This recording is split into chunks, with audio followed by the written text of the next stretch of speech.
Let's practice solving some compound inequalities. Compound meaning we're going to have two inequalities that we're solving at the same time. Okay, so number one says we have 5x minus 3 is greater than 7, or is a very important word here, 4x minus 6 is less than negative 10. When we have or, only one of these two situations have to be satisfied because it's an or statement. What we're going to do is we're just going to basically solve these inequalities and we're going to graph them and see what happens. So I'm going to ignore this inequality on the right first, and I'm just going to solve this one just like solving a regular inequality. Let's see, we're going to add 3 to both sides. We get 5x is greater than 10. We're going to divide by 5, and we get x is greater than 2. Awesome. I'm going to circle that just so that I don't circle or box it, just so I don't forget it. Now I'm going to do the inequality on the right side. Go ahead and solve for this one. We're going to add 6, and we get 4x is greater than negative 4. We're going to divide by 4, and we get x is less than negative 1. Awesome. Okay, here are my two situations. Now, the question might be like, just solve the compound inequality and give your answer as an inequality. This would be your answer right here. X is greater than 2. So anytime that we have a value that's greater than 2, it'll work. Or anytime that we have a value that is less than negative 1, it'll work. Let's go ahead and do our interval notation, and we're going to graph it. If I were to graph this, let's see, I have 2 and negative 1, and so I'll drop a 0, let's say right here. Let's see, I have a 2 here and a negative 1 here. When will x be greater than 2? Well, that would be an open circle to the right, so all of these values bigger than 2. And when will a value be smaller than negative 1? We have smaller than, so closed, and all of these values to the left. This is your graphing solution. This is what it looks like as a picture. Wonderful. And as interval notation, whenever you have one of those OR problems where you have it kind of going out in the directions like that, it's going to be one of those long ones. So let's see, I'm going to describe this one to the left first because we always go smallest to biggest, or left to right. So my smallest value, well, I technically don't have one, I have negative infinity. So here's negative infinity, always parentheses, comma, going toward my largest one in this section, and that's negative 1. Negative 1 is not included, so comma. So that's my interval notation for this one. And then I'm going to say or. Okay, or if you're using more symbol notation, you can use the union symbol that looks like that. And then I'm going to describe this one. I'm just going to do it down here because I'm running out of room. My smallest value is 2. My biggest value is, well, infinity, positive infinity. 2 is open, positive infinity is open. So my interval notation is this entire statement right here. I would probably put it on one line, but I ran out of room. So you have 3 different ways of showing your answer. It can be as an inequality statement like this. It can be as a graph and picture form, or it can be as interval notation. All 3 of these things are saying the same thing. Let's go ahead and do an AND problem. Number 2, let's see, 3 is less than 4 times a number minus 5, and this has to be less than or equal to 15. This is an AND problem because we basically have 2 statements right here. I have this statement that I need to solve for, and I have this statement I need to solve for. And I am going to break them up into 2 different statements and solve for them. And then we're going to see where they overlap. So I'm going to break it up into the 3 is less than 4p minus 5. And I'm going to break it up into this second statement. 4p minus 5 is less than or equal to 15. Now I'm going to go ahead and solve both of these just like I did up in problem number 1. Go ahead and solve it with me.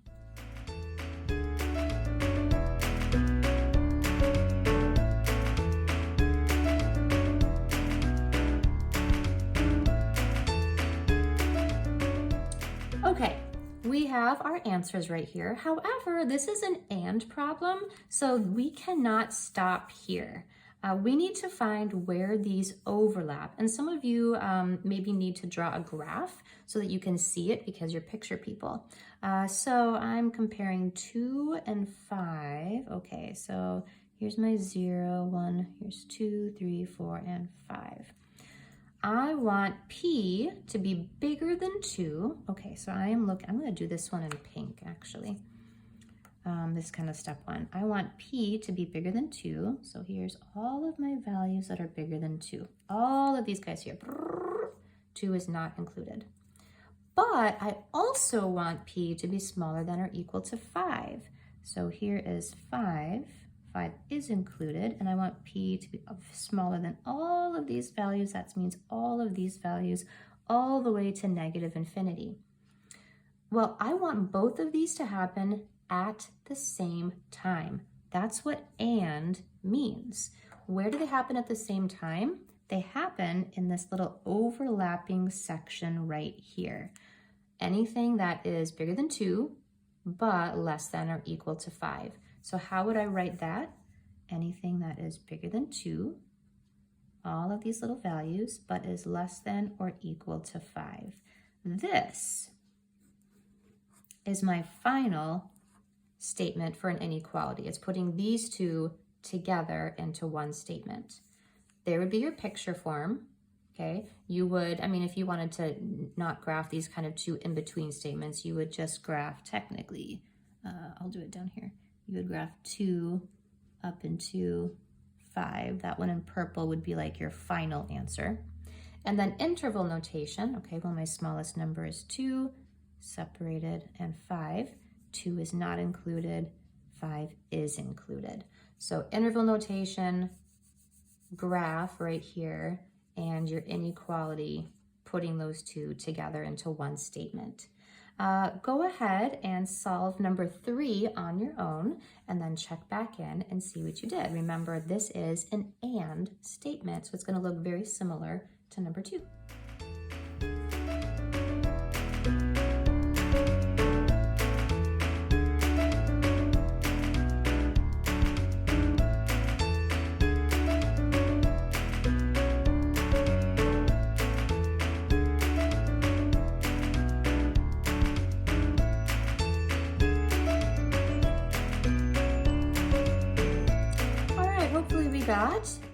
-5 is the smallest value and 4 is your biggest value. So all of these values in between -5 and 4 are going to make both of these statements true at the same time. Anything that's smaller than -5 or bigger than 4 will make one of the statements true, but not both of them. And an and statement, both have to be true. Go ahead and try number 4. This is an or statement. So again, you're probably, if you have an or, you're probably going to get one of like those ones where you have a statement that's looking kind of like that. Pause the video, try it, and check back.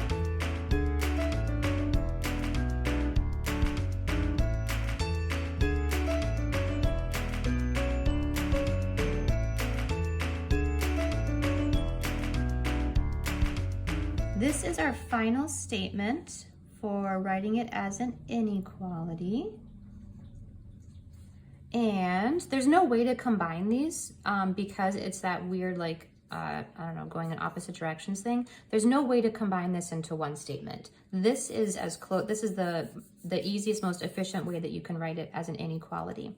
Let's see, this one here, here's your picture, and here's your interval notation. Because you have that two separate cases, you have them both combined with an or that union symbol right there.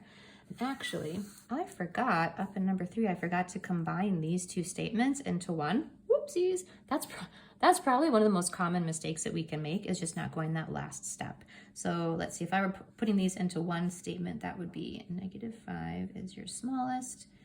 And then we have all of these values in between like this. So this would be our final statement for number 4. You would want to take that extra step. It's very easy to forget about that one. 2 special cases that come up from time to time. One is going to be when you have an and problem, an and compound inequality, however it looks like. And let's say you do all of your work and you graph it. Let's say here's 0, and I'm just going to pick out 2 numbers. Let's compare -2 and 4. Let's say like that. And let's say when you're graphing it, you get something that looks like this. okay? You get all of the numbers that are smaller than -2 and all of the numbers that are bigger than 4, but this is an and. Usually this is very common for an or, but if you have an and that comes out like that, do you have anywhere where these overlap? Are there going to be any numbers that are both smaller than 2 and bigger than 4 at the same time? No, there is no solution here. The answer is there is no solution. There is absolutely no number that will work. And if you are interested in symbols, this mathematical symbol for no solution is like a 0 with a little cross through it. It just means there's no answer. The answer is not 0. The answer is there is no answer. So sometimes you'll come across one like that. That is a possibility. The second situation is when you have an or problem, so either one or the other, and maybe you get something that looks like this. I'll go ahead and use that same -2 and 4. You do your work, you solve your inequalities, you didn't do any math mistakes, and when you're graphing it, you get something like, let's say anything that is bigger than 2, so all of these ones, or anything that is smaller than 4, all of these numbers. Well, wait a minute, that kind of looks like an and problem. And when we do an and problem, we're looking at where they intersect.